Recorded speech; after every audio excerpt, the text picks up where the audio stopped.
അധികാരത്തിലേറി 3 ആഴ്ചയ്ക്കകം British വിദേശകാര്യമന്ത്രി David ലാമി ഇന്ത്യയിൽ. സ്വതന്ത്ര വ്യാപാര കരാർ മുഖ്യ ചർച്ചാ വിഷയം.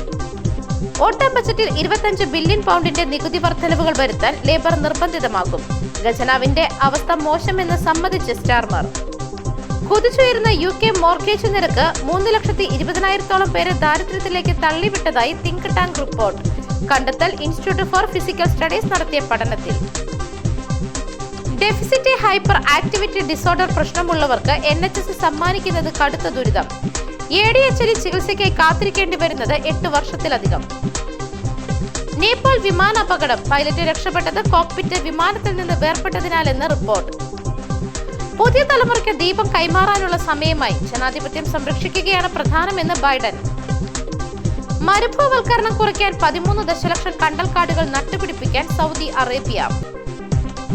സൈനികരുടെ ബലാത്സംഗത്തിനിരയായതായി സുഡാനിലെ സ്ത്രീകൾ. എല്ലാം ഭക്ഷണത്തിന് വേണ്ടിയെന്ന് ഞെട്ടിക്കുന്ന റിപ്പോർട്ട്.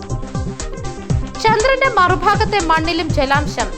ഷാങ്ലി 5 കൊണ്ടുവന്ന മണ്ണിൽ ചൈനീസ് ഗവേഷകരുടെ നിർണായക കണ്ടെത്തൽ. ഇന്ത്യൻ ബഹിരാകാശ സഞ്ചാരികളുടെ നാസയിലെ പരിശീലനം ഓഗസ്റ്റിൽ. ലക്ഷ്യം ഗഗയാൻ ദൗത്യം. ഖനികൾക്കും ധാതുക്കൾക്കും മേൽ നികുതി ചുമത്താൻ സംസ്ഥാനങ്ങൾക്ക് അധികാരം. നിർണായക വിധിയുമായി സുപ്രീം കോടതി. ഇന്ത്യൻ രൂപയുടെ മൂല്യം റെക്കോർഡിടിവിൽ.